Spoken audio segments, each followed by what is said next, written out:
Welcome back to the Care Innovation Studio, live from the Care Innovation Summit in London. We are here with our next guest, Kerry. How are you? I'm good, thank you. How are you? I'm good, thank you. Talking to lots of people today, lots of stuff about innovation, which is always very interesting. Yeah, it's a great show, really great show. It's one of my favourites. Tell us about what you do.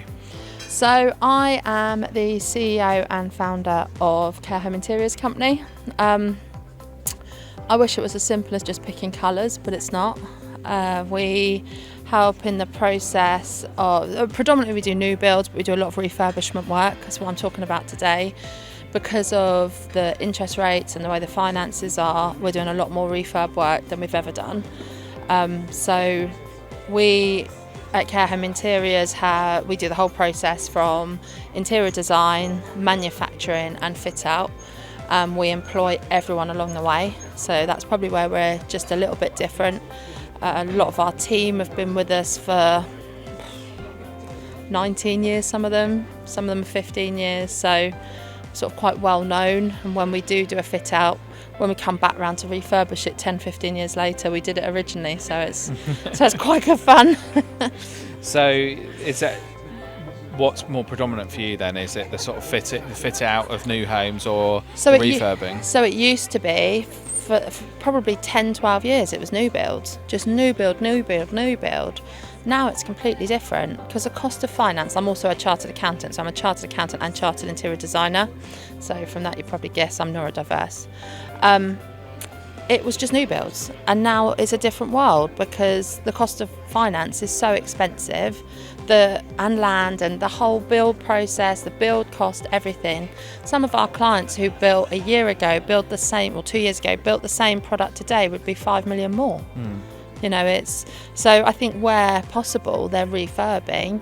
I also think that where the marketplace is more saturated than it once was with care homes and there's a lot more choice, they're having to refurb, otherwise they're finding their occupancy rates just fall through the floor, and it happens really quickly.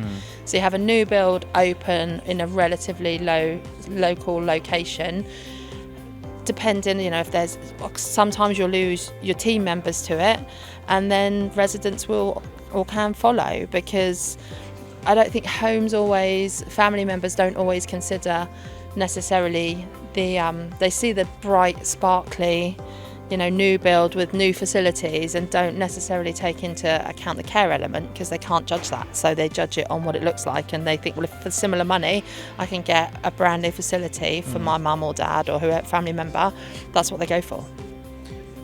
So from that perspective then, it's important for the homes to sort of continue to innovate, and I suppose if you do that in you continue doing that in bits. Yeah, totally. You'll and I think for a number of years it wasn't so necessary.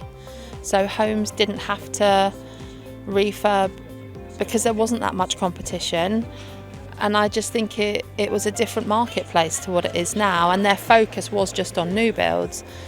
I think now, as the whole world has got financially tighter, that it's made you look inwardly. No matter what your business is, you have to look inward now. You have to look more than you ever had at costs, internal costs, and increase in everything or decrease in everything that you've got. So, you know, you have to increase occupancy where you can, and you have to decrease costs.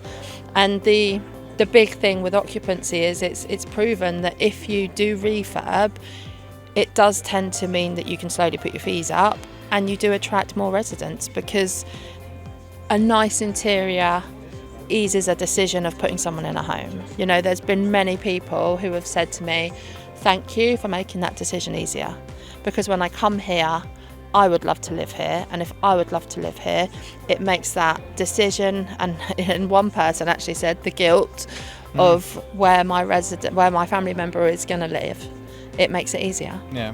I wouldn't underestimate the idea of that guilt. I think that's probably there for most people. Yeah. Because I'd imagine that most people of an age that are going into care homes have a really bad perception about what a care home is like, because they're remembering what their grandparents went to, you know, and a lot of care homes are very different from that now, aren't they? They're totally different. You know, I got into care because 20-something years ago, I went round a care home with my grandmother, and I remember saying to the carer, the only room you've got left's green, and my grandmother hates green. And she literally said to me, well, your grandmother's got dementia, it doesn't matter. Rocky. You know, we now know that is totally wrong and totally different. It does matter. And actually, I think from my point of view, as time's gone on, you cannot underestimate how the interior has an effect on someone's behaviour, on how they feel and their life. You know, I think it's only been the last few years that people have truly understood that across all forms of brain deterioration or you know, my son is got sensory processing disorder and interiors affect him immensely. You know, I was talking to someone here earlier and even she said that if she went into a red room, she instantly gets on edge. So I think, you know, in care homes specifically, we're really starting to understand that if you change the environment, you can change the behaviour of the residents. We recently did a refurbishment and it was long overdue, and the operator acknowledged that, which is why they bought the home and wanted us to go straight in. It literally had white walls, blue carpet and red furniture, and that was it. There was very little furniture, there was no curtains, there was nothing. There was no what I'd call dressing accessories, no books, no ornaments, nothing to do. These residents were climbing the walls, you know, they were screaming, aggressive with each other, aggressive with carers. They were so, you know, you just walked in. I took one of our young graduates with me and her face was just like, my goodness, it's like a psychiatric unit. It's not, you know, it's probably what you thought a care home was 20 years ago. We went in 8 weeks later, we literally turned it homely. So, you know, turned it into what they'd be used to having at home, calmer colours, put contrast in, actually similar to this, because this does help navigate space, and within hours the whole feeling changed. You know, it's phenomenal. It really is, to the point that the residents sat down and they didn't want to leave their seats to go to dinner because they didn't want it to change whilst they were gone. It is honestly, even for me, having worked in interiors, you can really change someone's life, which is a bold statement, but it's true, you can. I think that's what this sector offers, right? Yeah. From the perspective, we make videos for care homes, and it's a really nice way of making something you know has an impact. Yeah, totally. Yeah, and we know that even if it's just one or two people that watch the videos, that helps ease that decision, like you say. Yeah. We can sort of sleep better at night off the back of it. It's so true, you know. And even yesterday, we've got a group that are refurbishing their homes, and you know, the resident said to me, I'm so excited to have a new lounge. You know, it's probably all she looks forward to. And she said, I can't wait for you to come back. And I sat and I chatted with her, and she said, I just can't wait, you know. And it's little things like a decision that I would make in under 5 minutes was putting wallpaper in a lift. Didn't cost any more. It was literally just a case of selecting it rather than just the usual wood finish. It was just a linen looking finish. And a couple of weeks later I went back, so I always go back and see how the space is working with the residents, because most people are just polite and say it's lovely, but actually you want someone to tell you the truth. And this resident said to me, I didn't say who it was, I went and sat down with her, and she was like, she said, I used to be a seamstress. She said, the curtains are really well made in my home. I said, oh, that's lovely. She said, I'm so posh. I said, are you? She said, I'm really posh. I said, why is that then? And she said, because I've got wallpaper in my lift. She said, would you like to come and see? You know, but something so simple just makes a world of difference, you know, and it is really incredible how different you can make someone's day just by changing what's around them. Nice. And then other innovations in that space then? Is there things that... So something that I've been thinking about is, so everyone goes on about something called LRV, and they talk about colour, and it's nothing to do with colour, it's to do with tone. So what it's to do with is how colours react with the sunlight and how it changes them, and therefore whether you can see it or not. So I've hit 45. Like reflection value then. Exactly, right. Yeah. So, you know, even though I've hit 45, even me, I have to have my phone up now brighter than I did when I was 20. So I was thinking about this, and I was thinking that we need to take it a step further. And I was at a catering forum the other day, and said, we all talk about dementia residents not wanting to eat, but what about if it's more to do with seeing it properly? Because if you put white mashed potato on a white plate, on a white tablecloth, if you think about that, if you've got deteriorating eyesight, you're just not going to see it. So I think my thing for the next few months is really demonstrating that and seeing if a care home will sort of buy into trialling it and seeing if it makes a difference. Now, I don't know what other colour we can make mashed potato, but we can make a different coloured plate, I suppose. Should we dye it blue? But I think, just from I don't think it has to be, I think from our perspective, from interiors, what keeps people calm is being homely and relatable and what they're used to. So I don't think there's anything that's revolutionary in the sense that AI is going to revolutionise the world and even probably revolutionise care in some ways. But I think what we need to look deeper in is just simple things like LRV and take it into every step of that home and how it can affect a resident's life. I mean, a white tablecloth is white because back in the day you needed to bleach wash white tablecloths to get the stains off. Exactly. But now I imagine you can buy colour fast things. We literally make them out of the same fabrics that we make the curtains out of. So I imagine you can now have a blue tablecloth or a red tablecloth, whatever it is, that maybe complements your brand in some way. Exactly. So then you create that contrast. So I think, it's that sort of stuff that we just really need to look into every element of what we're doing and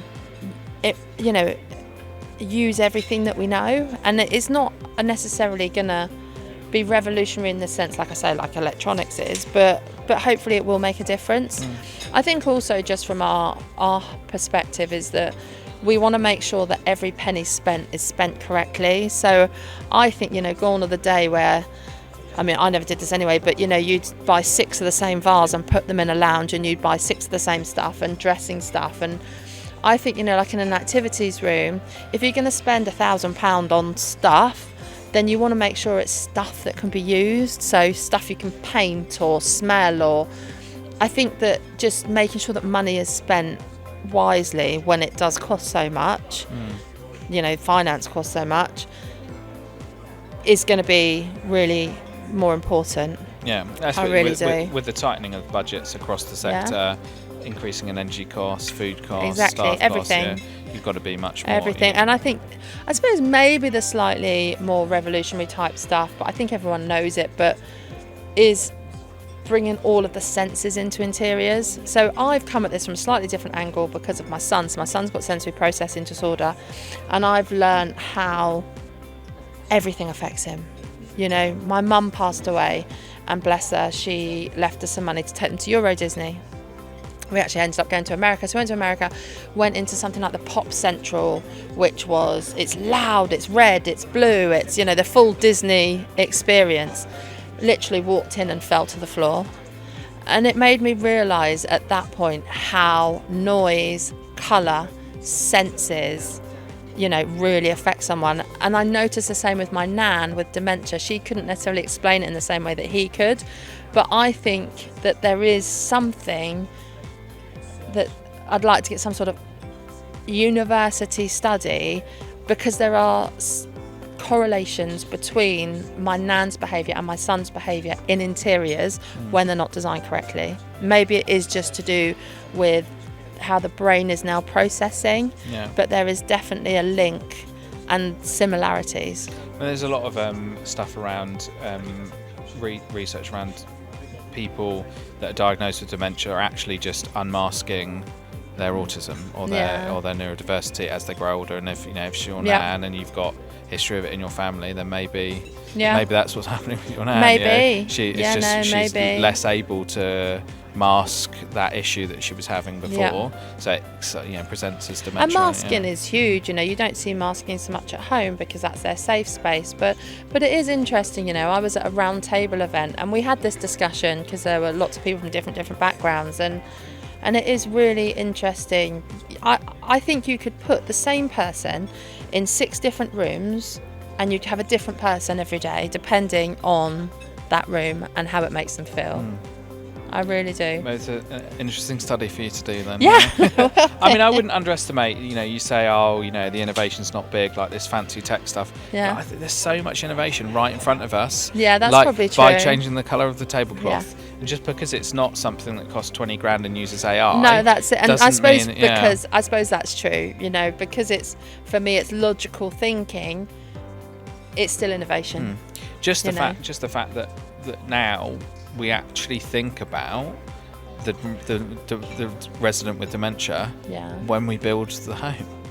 20 years ago, that wasn't even considered, was it? It was just. And I'm sort of known quite well for causing a scream at the care show a couple of years ago when someone said, what's the difference between designing now and 20 years ago? And I said, well, when my nan went in them, we literally when I started, we pretty much made it safe and locked the door.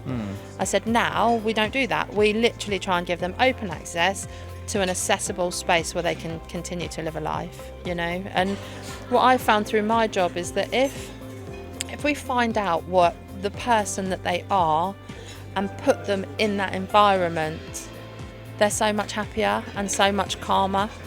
I was talking about earlier about my early days. I was fitting out a care home at Aylesbury, and this man kept...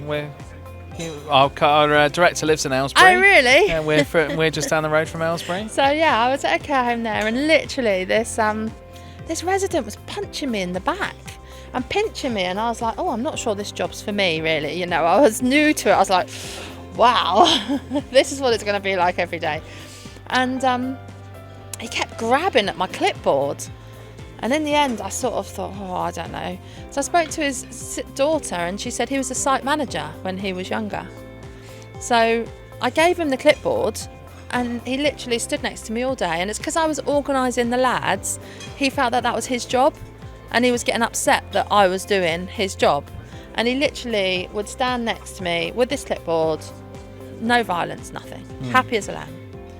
So it's really... Yeah, innovation with a clipboard. Innovation with a clipboard. It's, I think we try and do it now, but I think it's really understanding who these people are, and where they've come from and what makes them tick, And, me, I get up at 6 a.m. every day. If I was made to stay in bed till 9, I'd get agitated and angry. Likewise, I like to go to bed at 9. So if you try and keep me up till midnight, I'm like Godzilla. Can I ask you about this show and Yes. why shows like this are important and what you get out of coming to the show like this? So I really like this show. It's quite different to other shows. It's a lot more intimate. I like the fact that there's theatres, and I think for someone who's neurodiverse, it's nice to be in an environment that's quite secluded because of the assault on the ears somewhere like this. And other actual shows, they're busy, they're great, but it is quite hard to listen. I know you get the headphones, and so for me, I like being in a room that all you concentrate on is those theatres of those one person. And obviously you had the networking here with the lunch and everything, so I think it's a really nice little show. Perfect. So I've got a final question for you. Okay. Scones. Scones. Yeah, jam then cream or cream then jam? Oh, good grief. Jam on top. It does not go underneath. I don't understand. Absolutely not. I agree. Oh, that's good. That's good. Do you know what? I was at the House of Lords last week for a champagne afternoon tea, and again we had scones, and I was looking at people thinking, what are you doing with that jam? They were putting it underneath. Doesn't make any sense. No, it doesn't, because the cream is denser, so it clearly has to go on the bottom. I just have no words. Thank you very much for coming to the That's studio. It's been nice to see you, and we'll see you again at other shows, I'm sure. We will. Thank you very much. Thank you.